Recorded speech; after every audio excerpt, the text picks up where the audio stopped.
Audio on demand from Vision Christian Media. And so here we are together, and we are contemplating how the cross impacts every facet of life. And this weekend, we're going to talk about how it impacts something that's very crucial.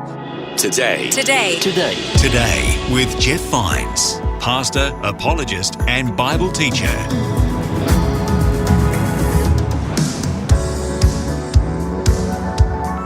On this episode of Today with Jeff Vines, we have another message from the series called The Cross Before Me. If you miss any, you can find all messages in this series wherever you listen to podcasts. Here's Pastor Jeff to begin today's message.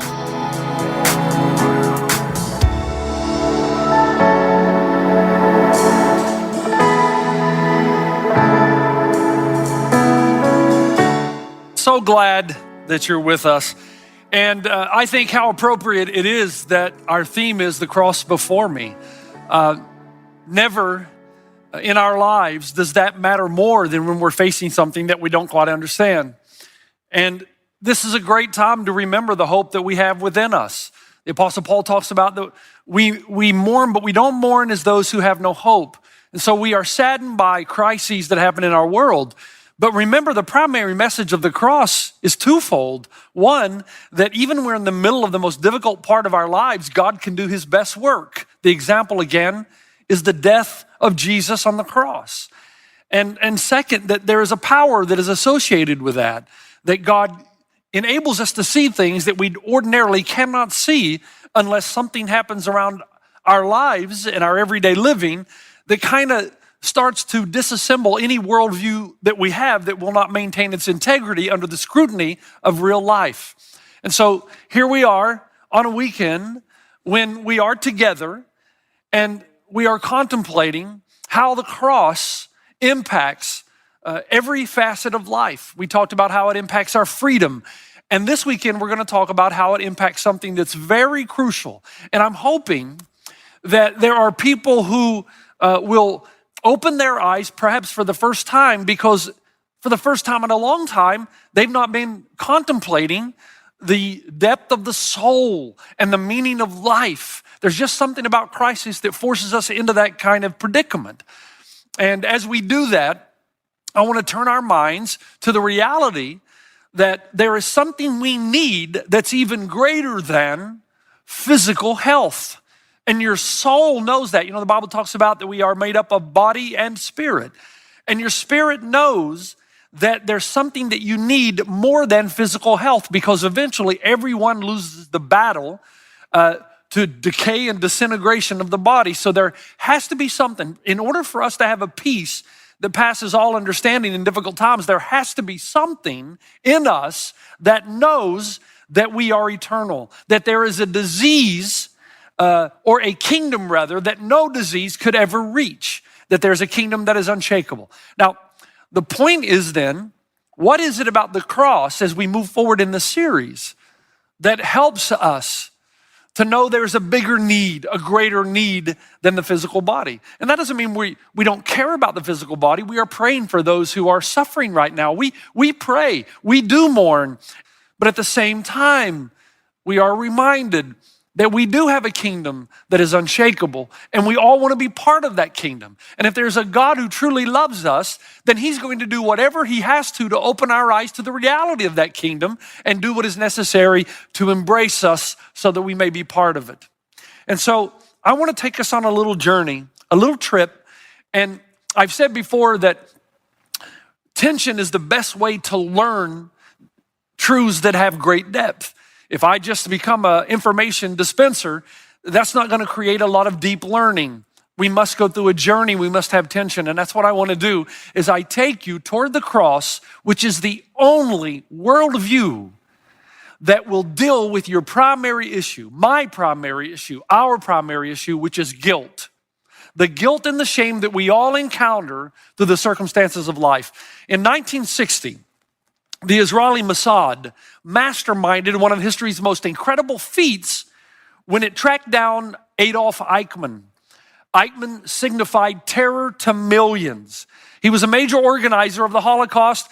He was responsible for the deaths of tens of thousands of people, many of whom were children. He was the one responsible for concocting the final solution to the question, what are we to do with the Jews? And his idea was annihilation and genocide. And so the Israeli Mossad in 1960, with the help of Peter Malkin, they were able to track him down living in Argentina in South America, where many of the Jews, or the Gentiles rather, the men and the women who were operating within the Third Reich had escaped somehow to South America. They were very much welcome there. And so they were able to track down Eichmann in his home in Argentina, and Peter Malkin would sit across the road in a borrowed car and watch the movements of Eichmann every day to try to figure out the exact time when they could take him, arrest him with very little publicity, and ultimately take him back to trial. Malkin writes that he watches from across the street day after day, and that Eichmann goes to work at the same time every morning, returns the same time every night at around 6 p.m. And every time he returns home, there's a little blonde-haired, blue-eyed boy, 6 years old, 7 years old, that would greet him, Eichmann's own son. And he would throw his arms up in the air and say, hello, Daddy, and there would be this embrace, this love, and this tenderness. Malkin would watch that because many of Malkin's family were killed under Eichmann's regime. In fact, Malkin had lost his own 6-year-old nephew. And so he watches and he tries to answer the question, how is it that someone who is so callous and so cavalier toward life and who's responsible for tens of thousands of deaths in the gas ovens, little children, be capable of such emotion to share moments of intimacy with his own 6-year-old son? Malkin struggled with this, especially as he looked at the young boy, similar age, similar looks, similar sweetness. Well, finally, when the moment was right, with one phrase, un momentito, señor, they caught Eichmann off guard, dragged him into a waiting car, and you know the rest of the story. He was taken to trial and executed. But before the execution, Malkin had a moment with Eichmann. And he said to Eichmann, I just have to know, how is it that someone who's so responsible for the atrocities of the Holocaust, who's responsible for the deaths of so many young children in gas ovens, is capable of showing affection to his own son when you are responsible for the death of my nephew?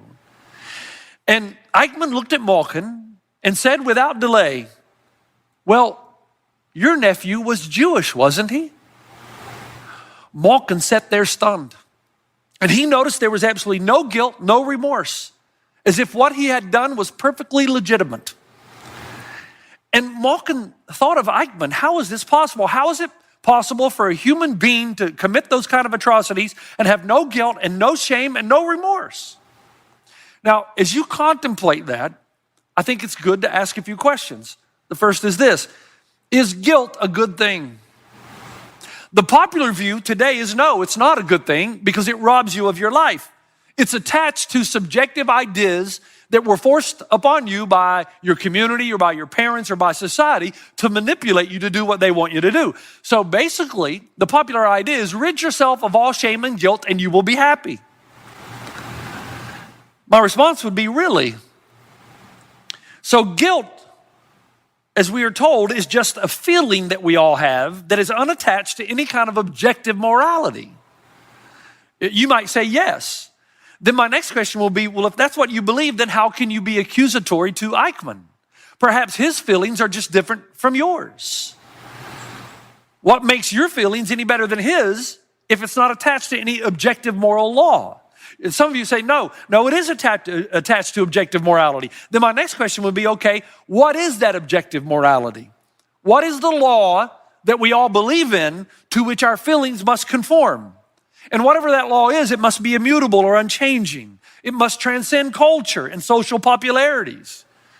And if our feelings get out of whack and they don't conform to an objective morality, then what we end up doing is creating monsters like Eichmann. Adolf Hitler knew this better than anybody else. He said, I want to raise a generation of young people devoid of a conscience, imperious, relentless, and cruel. He knew the only way he could get an entire generation to commit these atrocities was to remove the idea of guilt and shame, and then he could create a generation of monsters. No one understood that better than him. Remove God, remove guilt, create a whole generation devoid of conscience. Now, why is this important? Because guilt is not a bad thing. It is an intrinsic deterrent to evil. It is a warning device that something is wrong that needs to be repaired. When I was a little boy, my father would take us fishing, and I never got to do the fishing, just my father and my older brother. And my father would give me the designation of finding the worms that they could put on the hook to catch the trout in the free-flowing rivers. For the first couple of years, it took me a long time to find the worms. And then one day I discovered that, man, all you had to do is go over to the riverbed and overturn the rocks. And underneath the rocks, it was like a worm convention. And I could collect enough worms within 3 to 5 minutes. I would take them over to my father. Psychologists today tell us that almost every dis-ease in the human spirit is related to what lies under the rocks of your life. And if you had the courage to pull up those rocks, then you would find little guilt worms everywhere. Look under your anger. What would you find? Look under your bitterness. Look under your anxiety. Look under your inability to take criticism. In fact, psychologists tell us this. They tell us that guilt is the cornerstone of all neurosis. Everything can be tracked back to the underlying issue of guilt, and that guilt is the daily seasoning of life. So the guilt that we experience may be the daily seasoning of life. It may be the stop sign for correction, a detour to stop going this way. But if you don't respond to the guilt in your life appropriately and you shove through or push through the stop signs, then it is a daily dose of disintegration. We know down deep inside that guilt is tied to a moral reality. We know that morality is just as real as nature itself. The feeling of guilt that we have on the inside is just as real as the earth, the wind, and the sky. Now stay with me just a moment here. When I was about 16, probably 15 rather, I had my first real date. And this girl that I was going on my first date with wanted to go to a place called Carowinds. It was a theme park in South Carolina. Thunderous roller coasters. And I have always hated roller coasters. I don't know why you would pay good money to have that sickening feeling. And so we went to a place called Carowinds. They had a famous roller coaster called Thunder Road. And there was no way I was going to tell this girl that I was trying to impress that I was afraid of roller coasters. In fact, I've said before that every courageous thing that men have done has been done to impress a woman somewhere along the line. And so I got on the roller coaster, I rode the roller coaster, and threw up everywhere. And so I don't think I left a good impression. The thing that I hate on those roller coasters is the feeling in your stomach when you drop stories high. And Thunder Road dropped you 15 stories. Not too long ago, we went to Disneyland and I rode the Tower of Terror, the first and only time I will ever ride it. Why you would pay money to have that kind of feeling is beyond me. Now, guilt is the feeling that you get in the pit of your stomach that somehow a ledger is being kept. And when you violate the moral law that you know to be objective, somehow, some way, you're just adding one more point to the negative column. Do you know what the Bible calls that? It calls it eternity. The Bible says that God has placed eternity in the hearts of men, Ecclesiastes, that you know down deep inside that this world, if it has any sense to it at all, has to have some form of justice attached to it. That we all live in a world where one day we will all stand before God and give an account for the way that we've lived our lives. Now, again, you're thinking, why are we talking about this at a difficult time? Well, it reminds me of the story of where 4 friends lower a paralytic into a room and they're hoping that Jesus will heal him. Instead, Jesus looks to him and says, your sins are forgiven. Now, if you would have been the 4 friends of the paralytic, you would have said, well, that's all well and good, Jesus. Thanks for that. But what we're really after is a healing. Jesus is trying to show us that we're all worried about the physical, but there is a deeper issue, and it's the spiritual that impacts the outside. And so since we're all worried about what's going on in the world with an illness, I hope that we will see that when this illness is stopped, when it is stopped in its tracks, when we go back to some normality of life, I am hoping and praying that we will have the same desire to look on the inside and know there's something far more serious in our lives that have to be dealt with. And so somebody comes to me and they'll say, Pastor Jeff, I hear what you're saying about guilt, but if God is so good, why can't God just forgive us? Yes, I'm a sinner. I've done bad things, we all have, but come on. God just needs to chill. Why can't he just say, you're forgiven? Somebody will complain and say, God is so powerful. He never has to wait for things. He can just speak something into existence. Let there be light, and light was. God doesn't say, before I create light, what do I need from the electrical store? No, he's so powerful that when he speaks something, it becomes a reality. Immediately, instantly, intention brings reality. Let there be sea, and there was sea. Let there be land, sky, and animals, and land, sky, and animals. Now, let me just pause just for a moment. Just around your circles of community here in fellowship, have you ever wondered what you would do with that kind of power? What would you do if you could just speak a word and it was true? I've made a list of some of the things I would do. First, let all cell phones be silent during the movie. By now, you know that I have a real problem with that. It'd be great to just speak it and all cell phones no longer work at the movie theater and I can actually enjoy the film. Or how about this one? Let all LA drivers learn how to merge. Wouldn't that be cool if we could just speak it and it happens? Or how about let those who talk loudly on their cell phones in public places be inflicted with the fleas of 1,000 camels? That would be great. Or let all those who play videos on their cell phones at full volume without headphones on the airplane before takeoff be kicked off the plane. That would be good. And then, of course, let all those who do not understand any of the comments I just made, because they're the ones committing these wretched sins, move to San Francisco and become Giants fans. They should fit right in. Seriously, though, let there be sea, and sea is. Let there be land and sky and animals, and land and sky and animals exist. So why can't God say, let there be forgiveness, and forgiveness is? And the answer is the cross. Because on the cross, we are told something very crucial about the character and nature of God. Let me read it again. It's in Romans 3, verse 25 through 26. We are told this: God presented Christ as a sacrifice of atonement through the shedding of his blood. He did it to demonstrate his righteousness at the present time so as to be just and the one who justifies. God's very nature is not only love and forgiveness, where he can say you're forgiven, but it's also justice. We said a few weeks ago that if a judge said to a perpetrator who had raped a young woman, that's okay, as long as you're sorry, you can go free, we would call that an atrocity. We expect justice to be upheld. And God is both just and the one who justifies.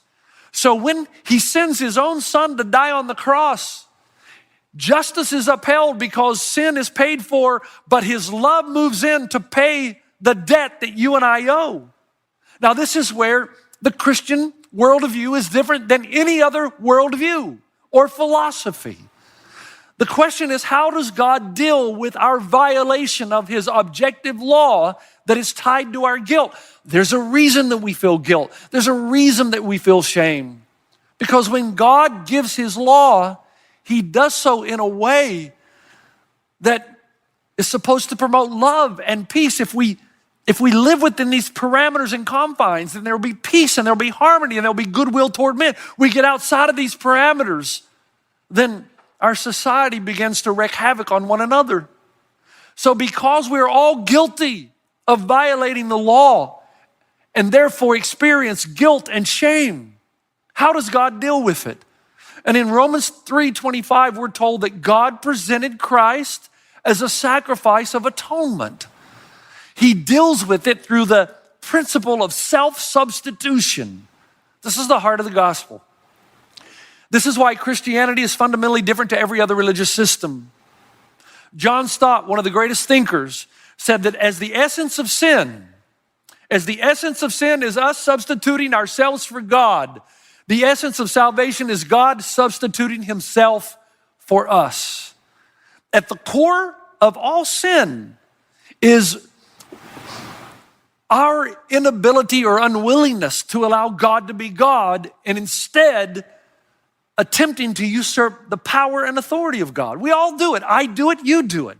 Think about it. We are society. We want to determine our own morality. We don't want an objective morality where some God somewhere is telling us how to live. That's taking over the throne of God. We live like an owner rather than a tenant. We think that everything we have is ours, belongs to us and us alone. We don't see it as a gift from God. We live lives of egocentrism. We think the world evolves around us and what we want and our needs, rather around God and his calling on our life to be the people on planet Earth that would bring peace and love and joy by self-sacrifice and generosity.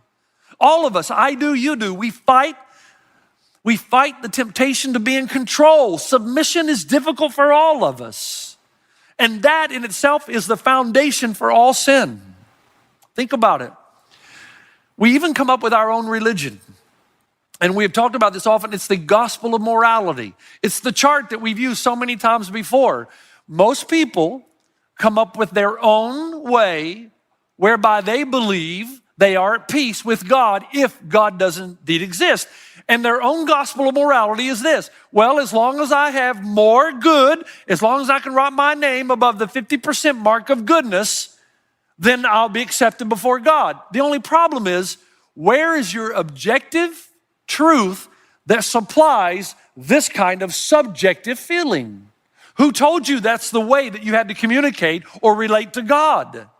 Because the Bible teaches that God is 100% holy and pure and righteous. And if this is the way you choose to relate to him, which would be a bad call on your part, but if that's the way you choose to relate to God by law, then you would have to be 100% good, and no one is. So is the essence of sin is us substituting ourselves for God. So the essence of salvation is God substituting himself for us. So because we put ourselves where only God deserves to be, he put himself where only we deserve to be.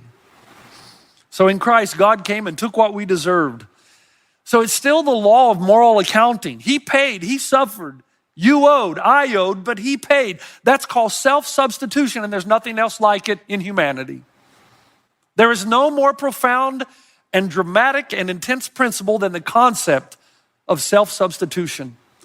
And if you think about our society, anytime you hear a story that has this kind of dramatic storyline that's compelling, that's heart-melting, any story that we tell of this ilk, it's the ultimate drama.